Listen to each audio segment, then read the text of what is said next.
Hello viewers, আসসালামু আলাইকুম। সবাই কেমন আছেন? আশা করি ভালো আছেন।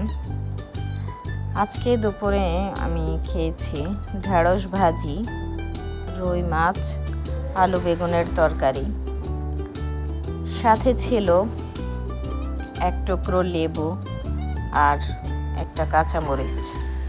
যদিও আমি ঝাল খেতে পছন্দ করি না, তারপরেও মাঝে মাঝে শখ করে নেই প্লেটে। তো সেরকমই আজকে খেতে বসে একটি কাঁচামরিচ নিলাম। তো বিশ্বাস করবেন না, খাবারটা এত সুস্বাদু ছিল, মানে প্রতিটি নলা মুখে দেওয়ার সাথে সাথে মনে হচ্ছে যেন অন্যরকম একটা প্রশান্তি।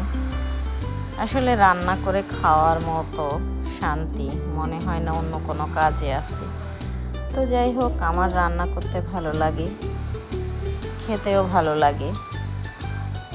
তো আপনাদের কার কার আমার মতো রান্না করে খেতে ভালো লাগে অবশ্যই কমেন্ট করে জানাতে ভুলবেন না। আর এরকম আরও মজার মজার ভিডিও পেতে চাইলে অবশ্যই আমার পেজটিতে ফলো